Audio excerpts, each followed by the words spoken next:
நான் இளைஞனாயிருந்தேன், முதிர் வயதும் உள்ளவனுமானேன். ஆனாலும் நீதிமான் கைவிடப்பட்டதையும் அவன் சந்ததி அப்பத்துக்கு இறந்து திரிகிறதையும் நான் காணவில்லை. சங்கீதம் 37:25. I have been young and now am old, yet have I not seen the righteous forsaken, nor his seed begging bread. ஆண்டவரும் இரட்சகருமாகிய இயேசு கிறிஸ்துவின் நாமத்தினாலே மீண்டும் ஒருமுறை கூட காட் கோசிஸ் மினிஸ்ட்ரிஸ் மூலமாக இந்த கால வேளையில் உங்களை சந்திப்பதில் பெரும் மகிழ்ச்சி அடைகிறேன். ஆண்டவருடைய பெரிதான கிருபையினாலே 6 மாதங்களை கடந்து 7வது மாதத்தினை காண செய்த தேவனுக்கு கோடான கோடி ஸ்தோத்திரமும் கனமும் மகிமையும் உண்டாவதாக. கடந்த நாட்களிலே தேவனாகிய கர்த்தர் நாம் அனுபவித்த பாடுகளை அறிந்திருக்கிறார். அதை தாங்க பலனையும் தந்திருக்கிறார். அதனால் உண்டான மகிமையையும் மேன்மையையும் வரப்போகிற நாட்களில் நமக்கு நிச்சயமாக உண்டாக போகிறது. நம்முடைய சூழ்நிலைகள், தனிப்பட்ட வாழ்க்கையில் இருக்கிற நெருக்கங்கள் ஒரு விதத்தில் அழுத்தி கொண்டிருக்கலாம். ஆனாலும் தேவனுடைய வார்த்தை சொல்லுகிறபடியே கர்த்தர் ஏற்ற காலத்தை வைத்திருக்கிறார். அந்த ஏற்ற காலத்தை இந்த நாட்களிலே நாம் நிச்சயம் காணப்போகிறோம். என்னோடு சேர்ந்து தேவனை நம்பி அவருடைய நாமத்தினாலே காத்திருங்கள். நிச்சயம் வெற்றி சிறப்போம். கர்த்தருடைய முழுமையான ஆசீர்வாதங்களை பரிபூர்ணமாக பெற்றுக்கொள்ள நீங்கள் ஆயத்தமுள்ளவர்களாக இருப்பீர்கள் என்று விசுவாசிக்கிறேன். கர்த்தர் தாமே இந்த மாதத்திலே நம்மையும் நம் குடும்பத்தினரையும் வெற்றி சிறக்க செய்வாராக. ஆமென்.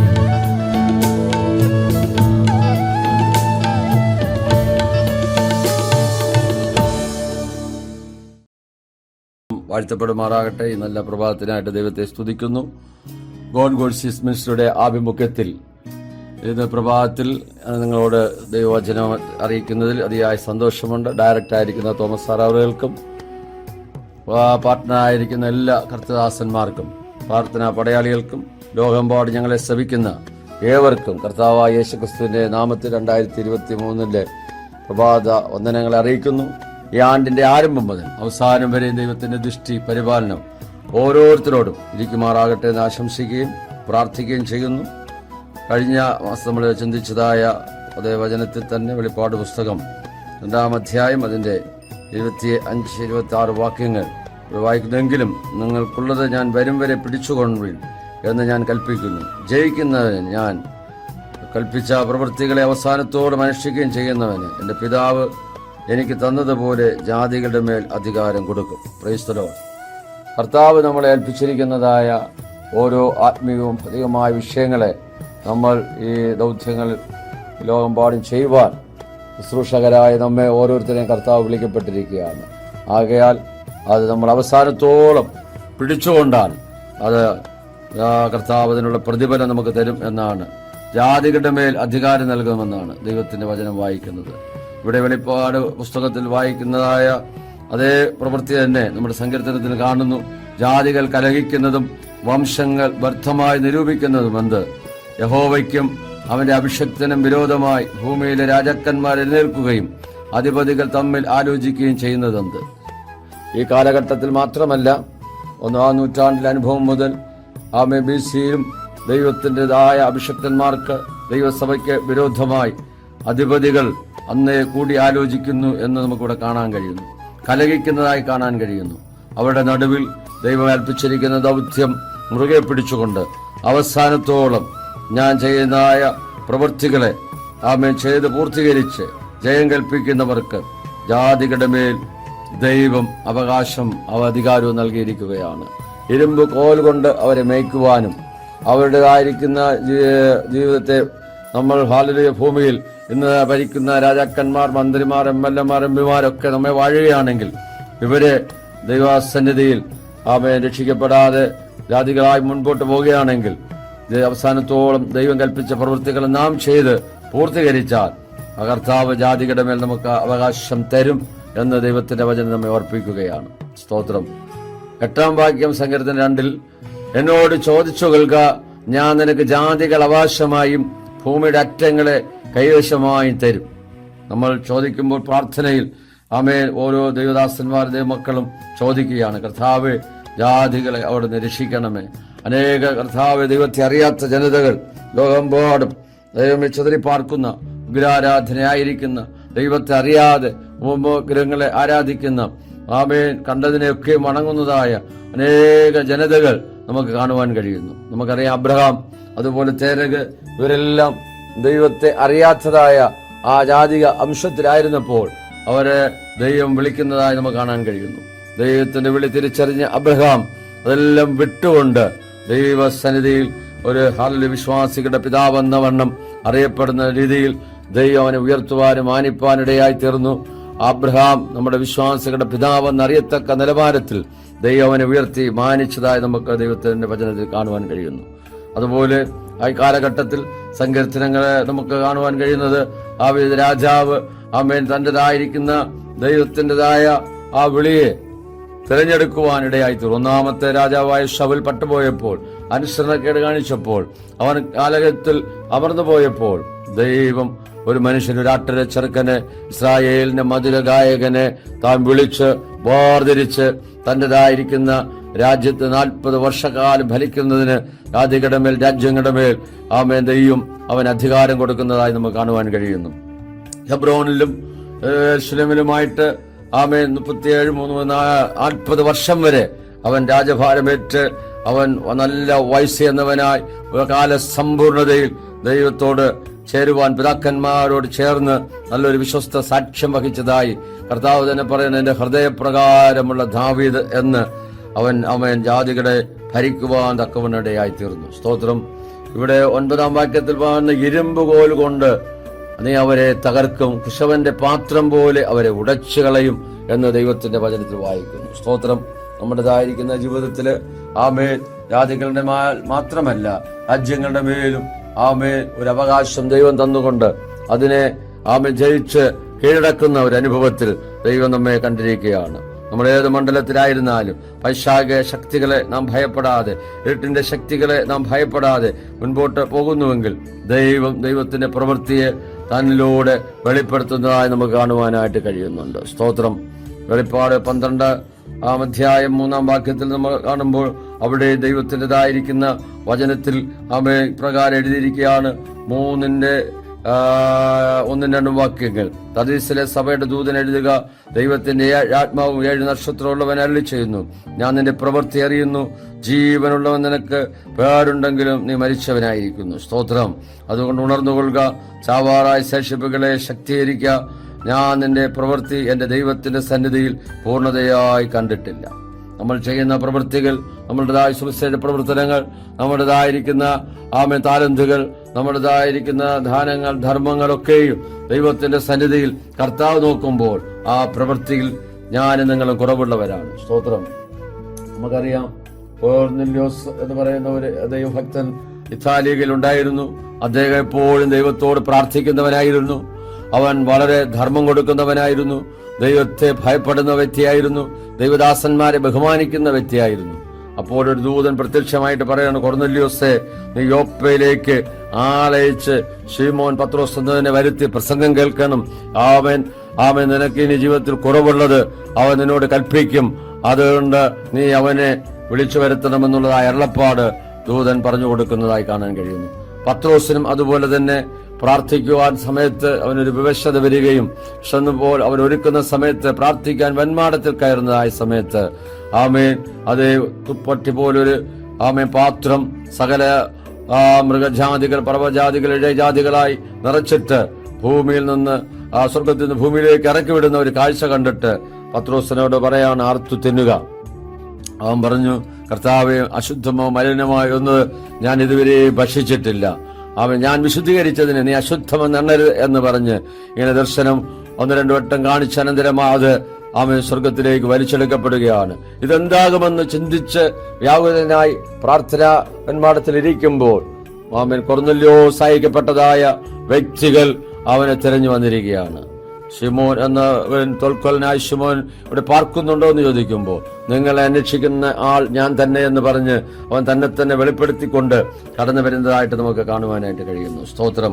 അവരോടുകൂടെ പാർത്ത് അവർ ചില സഹോദരന്മാരുമായിട്ട് അതേ ചില നാളുകൾ കഴിഞ്ഞപ്പോൾ അവിടെ കടന്നു വരുവാൻ തക്കവനിടയായി തീർന്നു.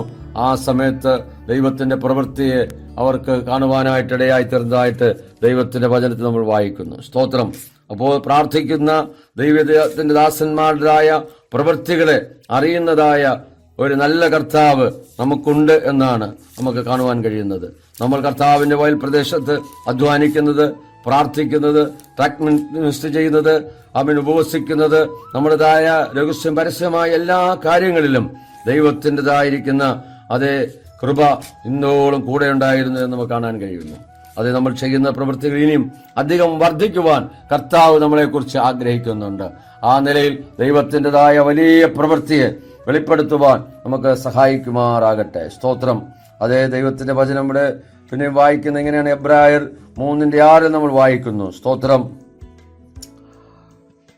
ക്രിസ്തുയേശുവോ അവന്റെ ഭവനത്തിനൊക്കെയും അധികാരിയായ പുത്രനായിട്ട് തന്നെ പ്രത്യാശയോടെ ധൈര്യവും പ്രശംസയും നാം അവസാനത്തോളം മുറുകെ പിടിച്ചുകൊണ്ടാൽ നാം തന്നെ അവന്റെ ഭവനമാകും. Praise the Lord. നമുക്കൊരു പ്രത്യാശയുണ്ട്. ഈ ലോകത്തിൽ മാത്രമല്ല, വരുവാനുള്ള ലോകത്തിലും നമ്മൾ പ്രത്യാശയുള്ളവരായി കാണപ്പെടുകയാണ്. ദൈവത്തിന്റെ ആ സ്വീകാര്യത മുറുകെ പിടിച്ചുകൊണ്ട് ഈ പാപമങ്കൂരമായ ലോകത്തിൽ നാം ആയിരിക്കുമ്പോൾ ആമേ മത്സ്യം വെള്ളത്തിൽ കിടക്കുന്നെങ്കിലും അതിന് ഉപ്പ് ലേശവും ഏശാതവണ്ണം ആമേ അത് ഓരോ ദിവസവും മുൻപോട്ട് പോകുന്നത് പോലെ ലോകമയമായ ജഡമയമായ പാവനമായ ഏതനുഭവങ്ങളും നമ്മുടേതായ ആത്മീയ ജീവിതത്തെ കവർന്നു കൊണ്ടുപോകാതെ വണ്ണം നമ്മൾ ക്രിസ്തുയേശുവിന്റെ ഒരു നല്ല പടയാളിയായി, നല്ല ഭവനക്കാരനായി, നല്ല ആമേ വേലക്കാരനായി കർത്താവിൻ്റെതായിരിക്കുന്ന വേല അവസാനത്തോളം വിശ്വസ്തയോടെ ചെയ്യുന്നുവെങ്കിൽ നല്ലവനും വിശ്വസ്തദാസനും എന്നുള്ളതായ വിളിക്ക് ഓഹരിക്കാരായി തീരുകയും നമുക്ക് കർത്താവിന്റെ രാജ്യത്തിൽ മഹാപ്രതിഫലങ്ങൾ വിവാഹിക്കപ്പെടുകയും ചെയ്യും. യാതൊന്നും ജാതികളുടെ മേൽ നമുക്ക് അധികാരം നൽകും. ഇരുമ്പ് കോൽ കൊണ്ട് അവരെ മേയ്ക്കുവാനും ശവന്റെ പാത്രം പോലെ ദൈവികമായ നിലയിൽ ഗൈഡൻസ് ചെയ്യുവാനും കർത്താവ് നമ്മെ കണ്ടിരിക്കുന്നു എന്നുള്ള കാര്യം നമ്മൾ മറന്നു പോകരുത്. അതുകൊണ്ട് ഇന്ന് പകൽക്കാലം ഏതെങ്കിലും വിഷയത്തിൽ ഭാരത്തോടെ ആരെങ്കിലും ആയിരിക്കുന്നുവെങ്കിൽ നിങ്ങളെ കാണുന്ന ഒരു കണ്ണ് പകൽക്കാലം നിങ്ങളെ കൊണ്ടിരിക്കുകയാണ്. നിങ്ങളുടെ ആകുലതകൾ മാറുവാൻ, നിങ്ങൾ ഭാരപ്പെടുന്ന വിഷയത്തിന്മേൽ രോഗിയായിട്ടോ ആ സാമ്പത്തിക ഞെരുക്കമായിട്ടോ കൊറോണ വൈറസിന്റെ ആയ ഏതെങ്കിലും പിടിയിലോ പരിക്ഷോഭത്താലോ ഏതെങ്കിലും കുട്ടികൾ പൈശാച മണ്ഡലത്താൽ നിങ്ങൾ ഭാരപ്പെടുന്നെങ്കിൽ അതിനെല്ലാം ജയിച്ച ജയവരനായ ക്രിസ്തു നമുക്കിതിനെല്ലാം ജയിപ്പാനായിട്ട് കൃപ നൽകുമാറാകട്ടെ. Praise the Lord. നമുക്ക് ഒരു നിമിഷം ദൈവത്തോട് പ്രാർത്ഥിക്കാം. പകൽക്കാലം നമുക്ക് സമർപ്പിക്കാം. കേട്ട വചനത്തിന്റെ മുമ്പിൽ നമ്മളെ തന്നെ സമർപ്പിക്കുമ്പോൾ ദൈവത്തിന്റെ വലിയ പ്രവൃത്തിയെ സ്വർഗത്തിലെ ദൈവം നമ്മോട് ചെയ്യുവാനിടയായി തീരും. സ്വർഗത്തിലും ഭൂമിക്കുന്നാഥനായ ഞങ്ങളുടെ ദൈവമേ, സ്വർഗസ്ഥ പിതാവേ, ഗോൾഡ് മിനിസ്ട്രിയുടെ ആഭിമുഖ്യത്തിൽ കർത്താവേ, ഇന്ന് പകൽക്കാലം നമുക്ക് ഹല്ലേലൂയ ദൈവവചനങ്ങളെ ലഭിപ്പാൻ തക്കവണ്ണം സ്വർഗത്തിലെ ദൈവം ഇടയാക്കിയ വലിയ കൃപകൾക്കായി, വലിയ മാറ്റത്തിനായി ഞങ്ങൾ ദൈവത്തെ സ്തുതിക്കുകയാണ്. കർത്താവേ, അവിടുന്ന് കർത്താവേ ഇതിനായിരിക്കുന്ന ദൈവം അനുഗ്രഹിക്കണം. കുടുംബമായി ശക്തമായി 2023 കർത്താവെ ഭയപ്പെടുത്തുമാറാകണമെന്ന് പ്രാർത്ഥിക്കുന്നു. കഴിഞ്ഞ നാളുകളേക്കാൾ ശക്തമായി ലോക എമ്പാടും ദൈവത്തിന്റെ വേല ശക്തമായി ചെയ്യത്തക്ക നിലവാരത്തിൽ അദ്ദേഹത്തെ കർത്താവ് അവിടെ അഭിഷേകം ചെയ്തു. തന്റെ ഹൃദയത്തിന്റെ ആഗ്രഹങ്ങളെ ദൈവം അവിടെ നൽകുമാർത്തികളെ വിശാലമാക്കണമേ, പ്രവർത്തനങ്ങളെ വിശാലമാക്കണമേ. കർത്താവെ, രാത്രി പ്രാർത്ഥനകൾ, ഉപവാസ പ്രാർത്ഥനകൾ, അവിടുന്ന് ചെയ്യാനിരിക്കുന്നതായ വലിയ കർത്താവെ മിശ്രികളെല്ലാം ദൈവം അവിടുന്ന് വിശാലതയിൽ കൊണ്ടുവരുന്ന കൃപയ്ക്കായി സ്തോത്രം ചെയ്യുന്നു. ഇതിനകത്ത് പ്രവർത്തിക്കുന്ന ഓരോ അഭിഷക്തന്മാർക്കായി പ്രാർത്ഥിക്കുന്നു. അവരുടെ പ്രവർത്തനങ്ങളെ അനുഗ്രഹിക്കണമേ, സഭാ ശുശ്രൂഷകളെ അനുഗ്രഹിക്കണമേ. കർത്താവെ, തന്നോട് ആത്മാർത്ഥമായി നിന്നുകൊണ്ട് ദൈവത്തിൻ്റെതായ ശക്തമായ ദൂത് എമ്പാടും കൈമാറുവാൻ സ്വർഗ്ഗം അവിടെ ഇടവരുത്തണമെന്ന് ഞങ്ങൾ ദൈവത്തോട് പ്രാർത്ഥിക്കുന്നു. കേൾക്കാരാജനത്തിനു വേണ്ടി പ്രാർത്ഥിക്കുന്നു. അവർ ഭാരത്തോടെ വേദനയുടെ ആയിരിക്കുന്ന വിഷയത്തിൽ സ്വർഗത്തിലെ ദൈവം ഇന്ന് പകൽക്കാലം ഒരു വിടുതൽ കൽപ്പിക്കുമാറാകണമേ. വൈറസിന്റേതായ ഭാഗങ്ങൾ കർത്താവെ വീണ്ടും ദൈവമേ ലോകമെമ്പാടും ആരതെല്ലുമ്പോൾ കർത്താവെ അതിനെല്ലാം ജയിപ്പാൻ തക്കവണ്ണമുള്ള ഒരു കൃപ ദൈവം നൽകണമേ. സാത്താന്യ പോരുകളെ ജയിക്കുവാൻ, പൈശാച മണ്ഡലങ്ങളെ ജയിക്കുവാൻ, ജനത്തിന്റെ പ്രവൃത്തികളെ ജയിപ്പാൻ തക്കവണ്ണം ജാതികളുടെ മേൽ അധികാരം നൽകുന്നത് കൊണ്ട് ഞങ്ങൾ അങ്ങ് വാഴ്ത്തുകയാണ്. കർത്താവെ, തൽക്കാലം കർത്താവെ, പ്രാർത്ഥനയോട് ആശുപത്രി കിടക്കയിലായിരിക്കുന്ന, രോഗക്കിടക്കയിലായിരിക്കുന്ന, അഭാവജനത്തിന് വഴിയില്ലാതെ ഭാരപ്പെടുന്ന എൻ്റെ മക്കൾക്കായി പ്രാർത്ഥിക്കുന്നു. വിദ്യാഭ്യാസ മേഖലയിൽ ഭാരപ്പെടുന്ന തകർന്നതായ വ്യക്തികൾക്കായി പ്രാർത്ഥിക്കുന്നു. മദ്യത്തിന്, മയക്കമരുന്നിന് അടിമകൾക്കായി പ്രാർത്ഥിക്കുന്നു. തകർന്ന കുടുംബങ്ങൾക്കായി പ്രാർത്ഥിക്കുന്നു. പിതാപുത്ര പരിശുദ്ധാത്മാവിന്റെ നാമത്തിൽ വിടുതൽ കൽപ്പിച്ച് അനുഗ്രഹിച്ച് പ്രാർത്ഥിക്കുമ്പോൾ കൃപയുടെ കേട്ട് ഉത്തരങ്ങൾ സ്വർഗീയ നല്ല പിതാവേ, ആമേ ആമേ. ദൈവവചനങ്ങൾ അനുഗ്രഹിക്കുമാറാകട്ടെ. God bless you.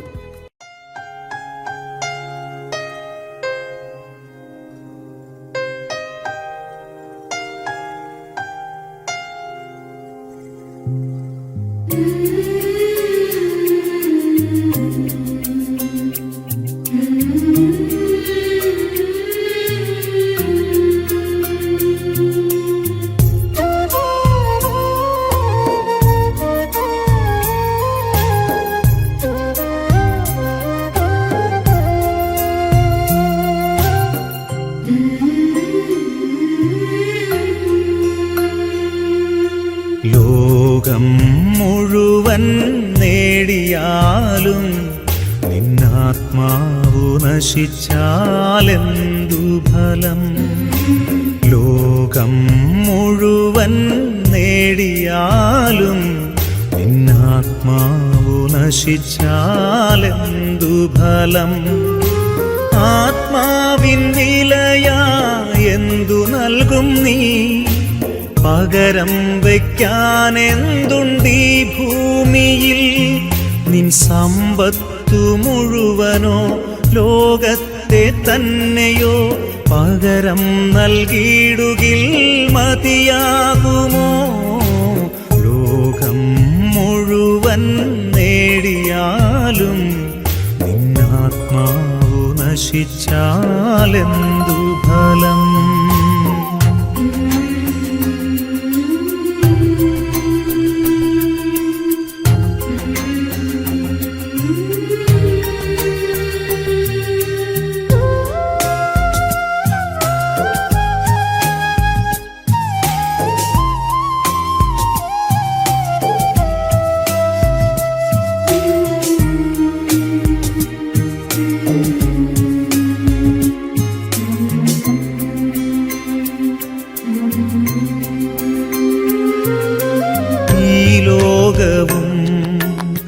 അതിലുള്ളതൊക്കെയും നശ്വരമാണെന്നറിഞ്ഞിടുവിൻ.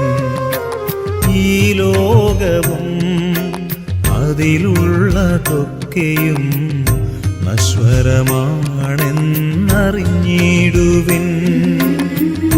അല്പസുഖങ്ങൾ നൽകിയിടും ലോകം നാശത്തിൻ പാതകൾ തുറന്നു തരും. അനശ്വര സൗഭാഗ്യം നേടിയിടുവാൻ ദൈവത്തിൻ ആത്മാവിൽ ജീവിക്കുവിൻ. അനശ്വര സൗഭാഗ്യം നേടിയിടുവാൻ ദൈവത്തിൻ ആത്മാവിൽ ജീവിക്കുവിൻ.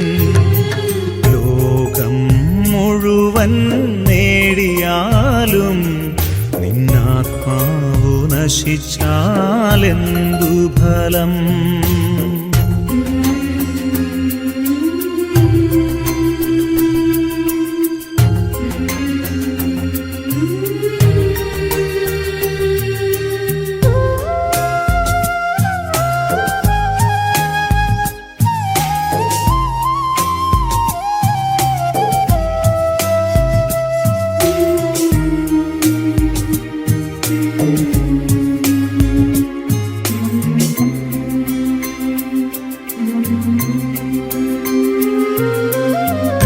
ജീവിതം ദൈവത്തിൻ ദാനം, അവിടുത്തെ നാമം പുകഴ്ത്തിയിടുവിൻ.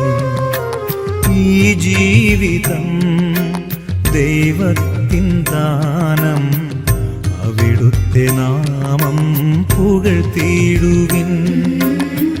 വരുവാനിരിക്കുന്നതൊന്നുമേ നമ്മൾ അറിയുന്നില്ലെന്നോർത്തിയിടണം.